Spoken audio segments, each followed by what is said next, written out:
Puedes salvarles la vida 100 veces, Julián, pero nunca dejarán que dejes de ser el criminal en su historia. Las palabras resonaban en su cabeza mientras las sirenas de la policía aullaban por las estrechas calles de San Pedro de la Roca. Julián corría, sus botas golpeando charcos de aceite y lluvia. Más adelante, un coche se balanceaba peligrosamente sobre el borde del puente, con los faros parpadeando sobre el agua turbia del río. El grito aterrorizado de un muchacho rasgó la tormenta. Era el hijo del alcalde, atrapado en el interior. Sin pensarlo 2 veces, Julián se lanzó hacia el humo. El metal le quemaba las palmas de las manos, y el olor a gasolina y miedo se le pegaba a los pulmones. La puerta del coche no cedía, la pateó una vez, otra más, hasta que finalmente cedió. Los ojos del chico se agrandaron por el terror, encontrándose con la determinación calmada y enfocada de Julián. En un movimiento brusco, cortó el cinturón y sacó al joven de un tirón. Segundos después, el coche explotó detrás de ellos, pintando la noche de fuego. Cuando llegaron los paramédicos, Julián ya se había ido. Sin entrevistas, sin gloria. Solo un hombre con el rostro marcado desapareciendo entre la multitud. Por la mañana, todo el pueblo lo llamaba héroe. Eso duró unas 5 horas, porque en cuanto alguien recordó su nombre, Julián Morales, el exconvicto que había cumplido condena por robo a mano armada, los vítores se convirtieron en susurros, los susurros en gritos. ¿Por qué estaba él allí? Tal vez lo planeó. Un criminal siempre es un criminal. Las mismas manos que habían salvado una vida se convirtieron en las que el pueblo quería ver esposadas de nuevo. Julián tenía 34 años. Había cumplido su condena. 5 años tras las rejas por un robo cometido cuando era joven, desesperado y estúpido. Tras su liberación, pasó 3 años trabajando en la construcción, manteniéndose limpio, con la cabeza baja. Nunca pidió atención, nunca quiso que su pasado saliera a la luz. Pero salvar al hijo del alcalde Santoro había destrozado ese frágil anonimato en un instante explosivo. Al principio, Julián intentó ignorar los titulares, los equipos de televisión acampando frente a su trabajo, la nerviosa negación del alcalde en televisión nacional. No conocía al hombre personalmente. La situación está bajo investigación. El rescate del chico se convirtió en un escándalo de la noche a la mañana, y Julián, que había pasado años reconstruyendo una vida tras la pérdida de confianza, se encontró arrastrado de nuevo al mismo pozo del que tanto le costó salir. Su jefe lo llamó al despacho a la mañana siguiente. «Mira, Julián, eres un buen trabajador, pero con toda esta atención, los clientes hacen preguntas. No puedo permitirme una mala prensa ahora mismo. Despedido. Así de simple». Las noticias locales emitieron un segmento titulado «Héroe o amenaza», con fotos divididas. Julián en un uniforme naranja hace 5 años, junto a una toma borrosa de él, sacando al chico de los restos del coche. La sección de comentarios explotó con rabia, miedo y teorías conspirativas. Gente que nunca le había hablado de repente tenía opiniones sobre su carácter, sus intenciones y su alma. Pero aquí está lo que no sabían. Julián no solo había salvado al chico. Había visto algo en ese coche, algo que hacía que todo este accidente oliera mal. Un detalle tan pequeño que los bomberos pasaron por alto, la policía ignoró y el alcalde quería enterrar desesperadamente. Y si el pueblo lo quería de vuelta en la cárcel, estaban a punto de arrepentirse de haber excavado en su pasado. Porque mientras todos se centraban en quién era Julián, nadie se molestó en preguntar por qué el hijo del alcalde conducía solo a medianoche por un puente con los frenos cortados y un tanque de gasolina sospechosamente vacío. Julián lo sabía y no iba a dejarlo pasar. Si esta historia ya te tiene atrapado, no olvides suscribirte. La verdad que Julián descubrirá sacudirá los cimientos de este pueblo. Las llamadas empezaron a las 6 de la mañana. números privados, voces cargadas de veneno. Sabemos dónde vives, convicto. Deberías haber dejado que se quemara. ¿Crees que eres un héroe? Eres basura. Julián las borraba sin responder. Había aprendido en prisión que el silencio era supervivencia. Pero cuando un ladrillo atravesó la ventana de su apartamento a las 2 de la madrugada, con una nota que decía: «Vete del pueblo, o terminaremos lo que empezaste», supo que esto ya no era solo odio en Internet. La oficina del alcalde emitió un comunicado la tarde siguiente. El alcalde Armando Santoro estaba detrás de un podio, con su cabello canoso perfectamente peinado y una expresión de compasión ensayada. Aunque estamos agradecidos de que mi hijo Diego esté a salvo, debemos recordar que las buenas acciones no borran el pasado criminal. La presencia del señor Morales cerca del accidente plantea interrogantes que estamos obligados a investigar a fondo. Traducción. Gracias por salvar a mi hijo. Ahora, por favor, desaparece para que no tenga que reconocer que existes. Julián vio la rueda de prensa desde un café, mientras su bebida se enfriaba. Los ojos del alcalde nunca parecían sinceros. Tenían esa cualidad hueca de alguien que lee un guión. Diego Santoro estaba sentado junto a su padre, con 18 años, pálido y silencioso. El chico no había dicho una palabra públicamente desde el rescate, ni una sola muestra de gratitud, ni siquiera contacto visual. Eso molestaba a Julián más que las amenazas. En la comisaría, la inspectora Claudia Herrera apartó a Julián. Era una de las pocas personas en San Pedro de la Roca que lo había tratado como a un ser humano desde su salida. «Están armando un caso», susurró. «Obstrucción a la justicia, interferir en una investigación. Te quieren fuera, Julián. ¿Por salvar la vida de un chico? ¿Por avergonzar al alcalde?» Ella miró a su alrededor con nerviosismo. «Santoro va por la reelección. Tener a un ex convicto como el héroe del rescate de su hijo no encaja con la narrativa que vende a los votantes. Necesita que seas el villano». Julián asintió lentamente. Tenía sentido de la forma más cruel posible. «¿Qué hay de los frenos?» La expresión de Herrera se oscureció. «¿Qué pasa con ellos? Los vi cuando saqué a Diego. No estaban desgastados, estaban cortados. Un corte limpio, reciente. Alguien quería ese coche en el río». La inspectora se quedó inmóvil. «Julián, tienes que tener cuidado con lo que dices. Sé lo que vi. Entonces también sabes lo que les pasa a los que hacen las preguntas equivocadas en este pueblo». Le entregó un papel doblado. «Este es mi número personal. Si pasa algo, y me refiero a cualquier cosa, llámame a mí primero, no al 911. A mí». Julián se guardó el número, comprendiendo la implicación. El departamento de policía ya no era territorio seguro. Esa noche regresó al puente. Los restos habían sido retirados, pero las marcas de quemaduras aún manchaban el hormigón. Se arrodilló donde el coche había colgado, pasando los dedos por la barandilla. Pintura fresca cubría algo. Marcas de raspado, quizás arañazos defensivos. Alguien había limpiado rápido, demasiado rápido. Su teléfono vibró, número desconocido. Contra su mejor juicio, respondió: «Señor Morales». La voz era suave, fría, inconfundiblemente la del alcalde Santoro. «Quería agradecerle personalmente por salvar a mi hijo. Un poco tarde para eso, ¿no cree? Soy un hombre ocupado, pero llamo ahora porque quiero ofrecerle algo». Una pausa, deliberada y pesada. $50,000, en efectivo. Un regalo de agradecimiento. Todo lo que tiene que hacer es irse de San Pedro de la Roca esta misma noche.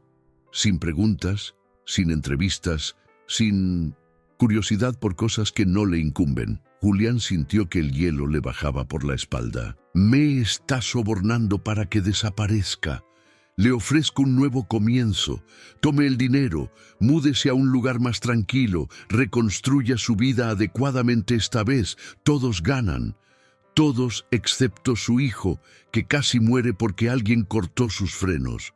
Silencio.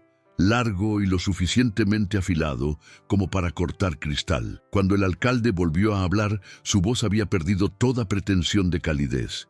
Es usted un criminal convicto con antecedentes violentos, señor Morales. Si empieza a lanzar acusaciones salvajes, ¿a quién cree que creerá la gente? ¿A mí o al criminal desesperado que busca atención? La línea se cortó. Julián se quedó solo en el puente, mirando su reflejo en el agua negra.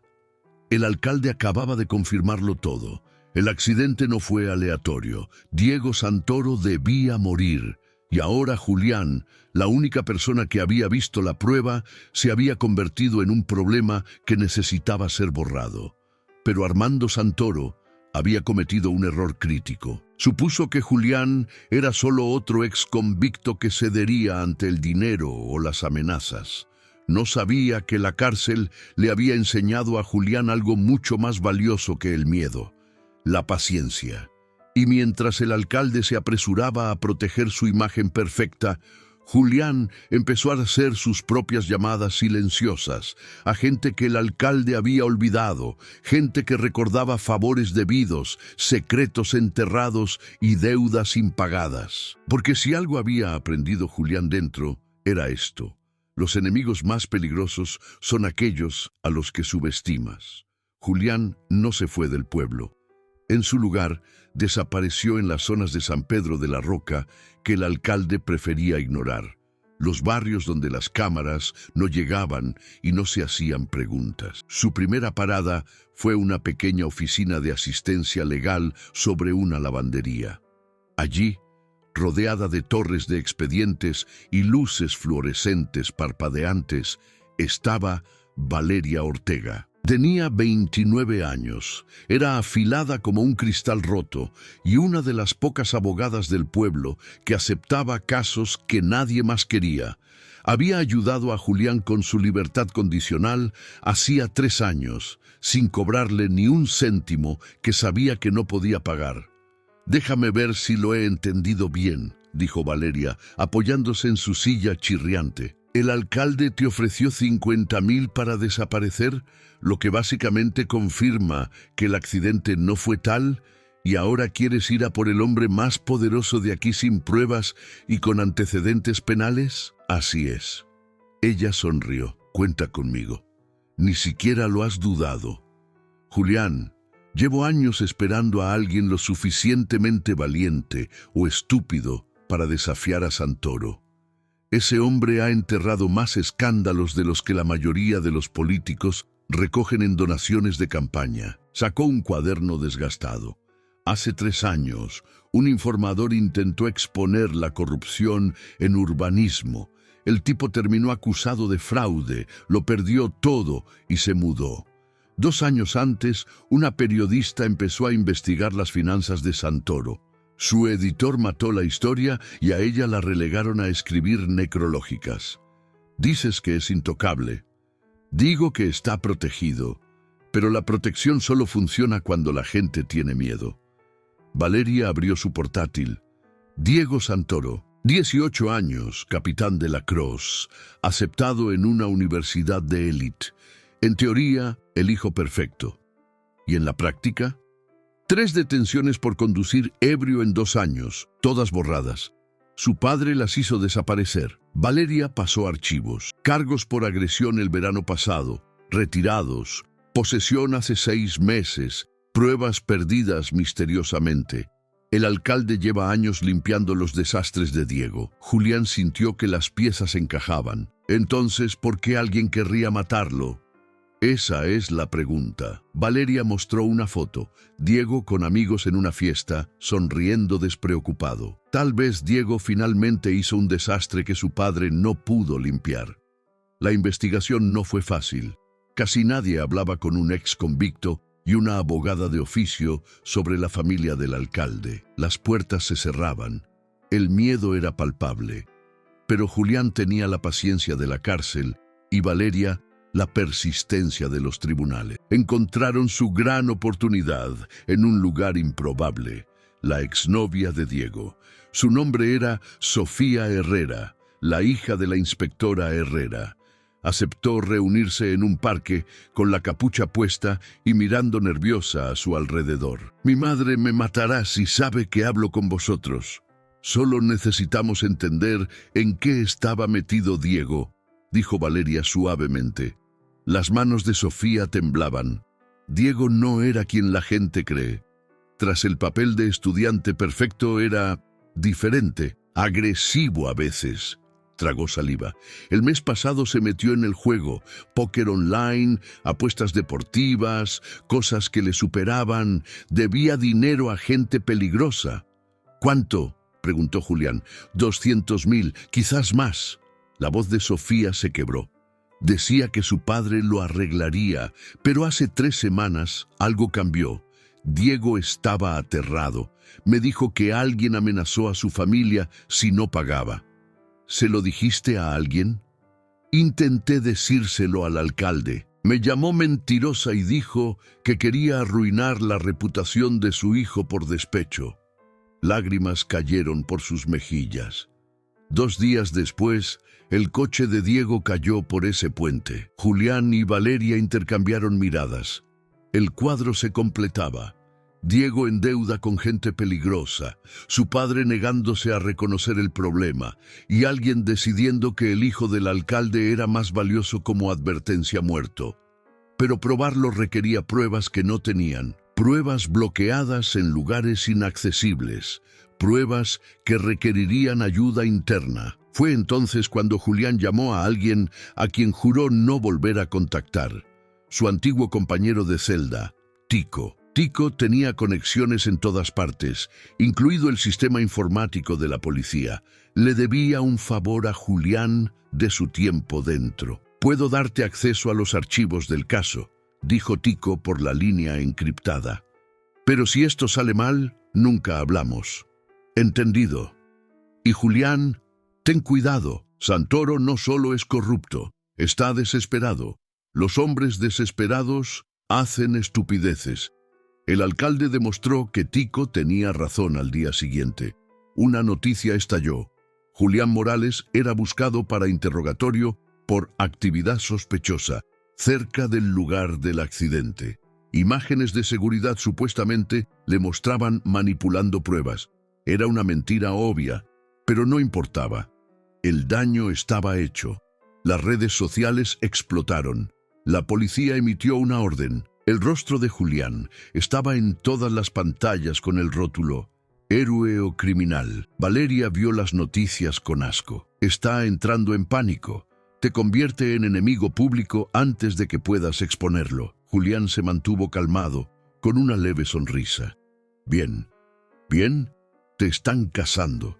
Son predecibles y la gente predecible comete errores». Sacó su teléfono mostrando los archivos que Tico había enviado, informes internos, correos borrados vinculando al alcalde Santoro con cuentas en el extranjero y contribuciones ilegales. Pero lo más importante, mensajes entre el alcalde y un número desconocido discutiendo el problema de Diego y soluciones permanentes. Los ojos de Valeria se abrieron de par en par. «Esto es todo lo que necesitamos». Julián envió copias a 3 lugares seguros: a la inspectora Herrera, al servidor de Valeria y a un periodista de confianza. «Santoro cree que me ha acorralado, pero no se da cuenta de que voy 3 pasos por delante desde que intentó comprar mi silencio». Afuera, las sirenas aullaron. Patrullas rodearon el edificio. Alguien les había delatado. Valeria agarró su chaqueta para correr, pero Julián no se movió. «¿Qué haces?», siseó ella. «Terminar con esto». Julián abrió la ventana no para escapar, sino para emitir en directo. La cámara de su teléfono enfocaba a los agentes que se acercaban, transmitiendo directamente a todas las plataformas. «Mi nombre es Julián Morales. Soy el hombre que salvó la vida de Diego Santoro y voy a contarles exactamente por qué el alcalde me quiere muerto». El contador del directo subía. 1.000 espectadores, 5.000, 10.000. El alcalde quería silenciar a Julián. En su lugar, estaba a punto de darle el micrófono más grande del mundo. El directo alcanzó los 50.000 espectadores en menos de 3 minutos. Julián estaba ante la ventana, con voz firme. Hace 5 días saqué a Diego Santoro de un coche ardiendo. El pueblo me llamó héroe durante 5 horas, hasta que recordaron que soy un ex convicto. Entonces me convertí en el villano. Hizo una pausa. Pero aquí está lo que nadie preguntó. ¿Por qué un chico de 18 años conducía solo a medianoche con los frenos cortados? La sección de comentarios explotó. Las noticias empezaron a insertar su emisión. 100.000, 200.000 espectadores. El alcalde Santoro me ofreció $50.000 para irme del pueblo y dejar de preguntar. Cuando me negué, fabricó pruebas para hacerme parecer un criminal. Julián mostró capturas. Estos son mensajes entre el alcalde y un número desconocido discutiendo soluciones permanentes para su hijo, enviados 2 días antes del accidente. Abajo, la policía dejó de avanzar. Los agentes se quedaron congelados mirando el directo en sus propios teléfonos. Julián continuó, frío. Diego Santoro debía $200.000 por apuestas ilegales. Su padre lo sabía.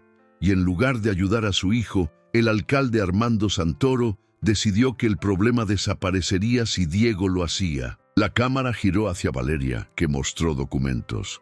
Estos registros muestran al alcalde liquidando activos y enviando dinero a cuentas en el extranjero la misma semana que vencía la deuda de Diego. No para pagar la deuda, sino para cubrir sus huellas tras el accidente de su hijo. 500.000 espectadores. Las furgonetas de prensa frenaron en seco frente al edificio. ¡Mientes! El grito vino de abajo. El alcalde Santoro atravesó el cordón policial, con su imagen perfecta resquebrajándose. Este hombre es un criminal intentando destruir a mi familia. Julián enfocó la cámara hacia él. Entonces explique los mensajes, explique las cuentas, explique por qué intentó sobornarme. Le ofrecí dinero por gratitud. Me ofreció dinero para desaparecer porque vi los frenos cortados, porque soy el testigo que prueba que su hijo debía morir. La voz de Julián bajó. Letal. Dígame, señor alcalde, ¿a quién contrató para matar a Diego? ¿O simplemente miró hacia otro lado mientras otro manejaba su problema? Santoro palideció. Detrás de él, la inspectora Herrera salió de su coche patrulla. Alcalde Santoro, tiene que venir conmigo. Tenemos preguntas sobre irregularidades financieras y exijo a mi abogado. Lo tendrá. La voz de Herrera era hielo. Pero ahora está bajo investigación por conspiración, obstrucción a la justicia e intento de asesinato. El chat del directo era un incendio. El alcalde siendo arrestado en vivo se difundía por cada pantalla de San Pedro de la Roca. El edificio que construyó durante décadas se derrumbó en tiempo real, pero Julián no había terminado. Diego Santoro habló directo a cámara. Sé que estás mirando, sé que tienes miedo y que has guardado silencio porque él te convenció de que así actúa la familia. Su voz se suavizó. Pero intentó matarte, Diego. Ya no le debes tu silencio. Pasaron 10 segundos. Entonces, un nuevo espectador se unió. Diego Santoro oficial. Los comentarios enloquecieron. La cuenta de Diego publicó un mensaje. Julián dice la verdad. Testificaré. Fue entonces cuando el alcalde se rompió. Diego, no. Se lanzó hacia el edificio, pero los agentes lo sujetaron. Estás tirando todo por la borda. Tu futuro, nuestro nombre. Intentaste matarme. La respuesta de Diego apareció en el chat. Cada palabra un clavo en el ataúd de su padre. Te oí por teléfono. Dijiste que yo no tenía remedio, que arruinaría tu reelección, que sería más fácil si simplemente desapareciera. El alcalde dejó de luchar. Sus hombros se hundieron. En ese momento, Armando Santoro envejeció 20 años. El peso de sus pecados aplastó la fachada. La inspectora le leyó sus derechos. Los helicópteros de prensa rodeaban el edificio. El directo alcanzó el 1.000.000 de espectadores antes de que Julián cortara la emisión. Dentro de la oficina, Valeria exhaló temblorosa. Lo hicimos. Aún no. Julián sacó otro archivo de Tico, registros de pagos del alcalde a un mecánico vinculado al crimen organizado. El hombre que cortó los frenos. Tenemos que asegurarnos de que todos caigan, no solo Santoro. En las 6 horas siguientes, las fichas de dominó cayeron. El mecánico fue arrestado intentando huir. Diego dio una declaración detallada sobre las deudas y la ira final de su padre. A medianoche, Armando Santoro estaba en una celda, acusado de intento de asesinato y corrupción. Las pruebas eran públicas e innegables. El mismo pueblo que quería a Julián encarcelado hacía 48 horas, ahora inundaba las redes con disculpas y elogios. Julián apenas notó el ruido. Estaba en la oficina de Valeria cuando Herrera llegó con café. «Podrías haber muerto», dijo ella. «Ya he estado muerto antes», respondió Julián. «La cárcel te hace eso. Mata quien eras». Santoro pensó que eso me hacía débil. Olvidó que también me hacía peligroso. Herrera sonrió. «Diego quiere verte. Quiere darte las gracias de verdad». «Estaré por aquí». Julián miró las luces de la ciudad. «Y dile que esa culpa que su padre intentó enterrar con él, ya no tiene que cargarla». 3 meses después, San Pedro de la Roca era diferente. La gente caminaba como si despertara de un sueño incómodo. El juicio de Armando Santoro duró 6 semanas. Conspiración, corrupción, intento de asesinato. Recibió 25 años sin libertad condicional. Sus aliados desaparecieron y su nombre se convirtió en sinónimo de asco. Diego, mientras tanto, pospuso la universidad. Pasó meses en terapia y empezó a colaborar en la oficina de Valeria. A veces invitaba a Julián a un café, no para disculparse, sino para aprender. «¿Cómo seguiste adelante?», preguntó Diego una tarde. «Después de la cárcel, cuando todos te daban por perdido, ¿cómo seguiste?». Julián removió su café. «Dejé de intentar demostrar que había cambiado y simplemente viví como si lo hubiera hecho. Al final, la vida que construyes suena más fuerte que el pasado en el que quieren atraparte». Diego asintió. «Mi padre pasó su vida construyendo una imagen. Tú la pasaste construyendo carácter. Ya vemos cuál dura más». Las disculpas del pueblo llegaron.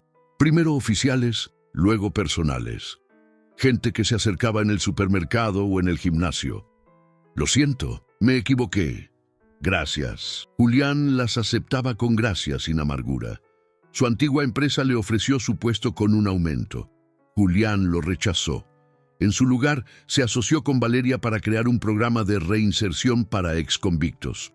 Ayudaban con formación, asesoría legal y comunidad. En 2 meses ya habían ayudado a 17 personas a encontrar estabilidad. Julián evitaba la atención. La fama era hueca comparada con ver a alguien de su programa conseguir un apartamento o recuperar a su familia. Eso era real. Eso era justicia. La inspectora Herrera pasó por la oficina una noche. Mostró fotos. Santoro en la cárcel, con el uniforme naranja, agotado. Intentó negociar. Los fiscales se rieron. Julián miró las fotos sin alegría, solo aceptación. Tal vez 25 años le enseñen qué es la empatía. 1 año después del rescate, el pueblo dedicó un pequeño monumento cerca del puente, no a un político, sino a la idea de que la redención es posible. Julián estaba allí, incómodo en la chaqueta que Valeria le obligó a usar. Diego habló en el podio. «Julián Morales me enseñó que la fuerza no es no caer nunca, sino levantarse cuando el mundo quiere que te quedes abajo». El público aplaudió. Julián vio a Valeria, a Herrera y a los graduados de su programa. Su gente, su comunidad, la familia que construyó de los restos. Esa noche, Julián recibió un correo de su antiguo agente de libertad condicional. «Vi las noticias. Siempre supe que harías algo grande. Orgulloso es poco». Julián sintió que algo se soltaba en su pecho. La validación del sistema no debería importar, pero importaba, confirmaba lo que siempre supo. El cambio es posible y las etiquetas de la sociedad no son sentencias permanentes. Recordó la noche en el puente, el momento en que eligió correr hacia el peligro. En la cárcel te enseñan a agachar la cabeza. Pero Julián aprendió algo más, que lo más peligroso que puedes hacer contra un sistema injusto es negarte a quedarte en la caja que construyen para ti. Santoro intentó borrarlo. En su lugar, Julián se volvió imposible de ignorar, no por la violencia, sino por una integridad implacable. La mejor parte. Santoro pasaría décadas viendo desde una celda cómo Julián seguía construyendo y ayudando a otros. Julián salvó la vida de Diego, pero al hacerlo, salvó la suya y mostró a todo un pueblo el verdadero rostro de la redención. Si esta historia te conmovió, suscríbete al canal para más relatos de coraje, justicia y el poder de no rendirse nunca cuando el mundo ya lo ha hecho por ti.